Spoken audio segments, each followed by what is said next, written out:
Hi there everybody, today I'm making a video about the MOZA Air 2 and how it works with the Blackmagic Pocket Cinema 4K camera. I truly believe that this is the perfect combination if you are a user of the Blackmagic Pocket 4K camera, and I'm gonna share why I believe that.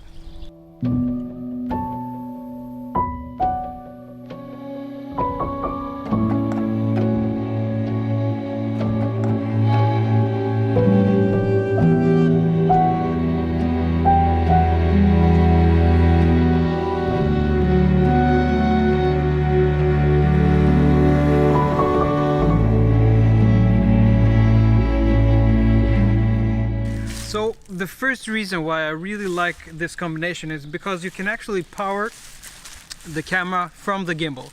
Of course, to do that you actually need the cable pack from Blackmagic, and you also need an extension power cord so you can do that. But that is so nice to be able to do that, because we all know that the power consumption on the Blackmagic camera is quite huge, and if you use this combination, you can always buy more batteries for the gimbal so that you power your Blackmagic camera.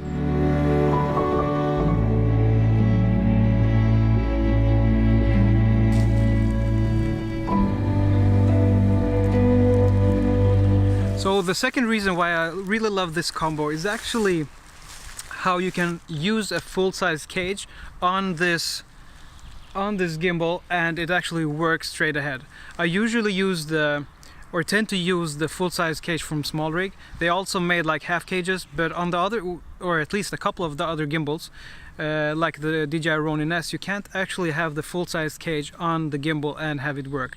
And I tend to always have the cage on my camera, so this is a perfect thing for me. I never have to take off the cage. I can put it on the gimbal without trouble.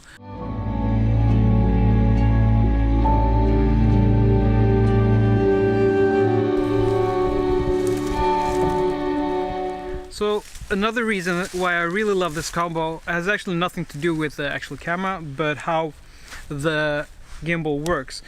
The MOZA has such a nice way of working, where you can actually go from one stiffness of the gimbal to another one really fast. So I'm going like from 100 or like 99% of stiffness right now to something like 15 now, and you can see that the gimbal is more fluent.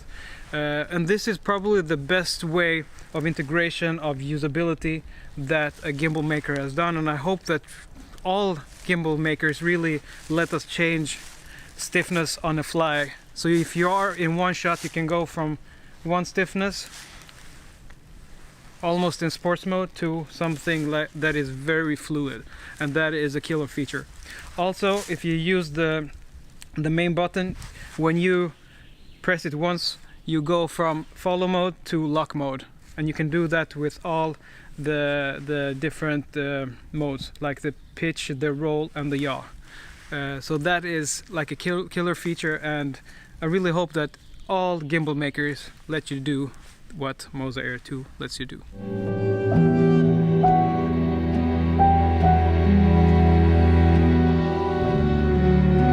So the fourth thing that I really love about this gimbal is actually that once you take the camera off, and if you want to put it on, it's really easy to balance because of the way that the quick release plate works. And this is also a feature that I really hope other gimbals makers will take to their heart.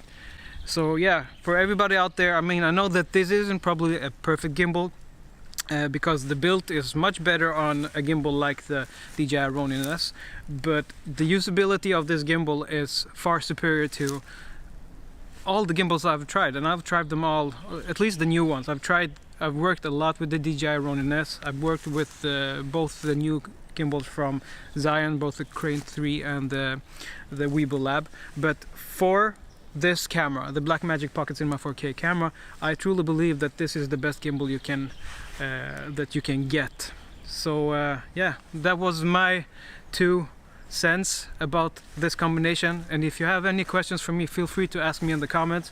And I'm actually working on a comparison between this gimbal and the DJI Ronin S and the 2 gimbals from Zion, the Weeble and the Crane 3, but I will post that comparison on the YouTube channel of Voo Store. So if you want to see that, subscribe to that channel as well. I'm also working on another video where I'm comparing the different audio settings of this camera. So we're actually seeing how big is the difference between the XLR input, the 3.5mm jack, and actually the internal audio. So yeah, if you want to see that video, please feel free to subscribe. So yeah, until the next time, see you soon. Bye bye.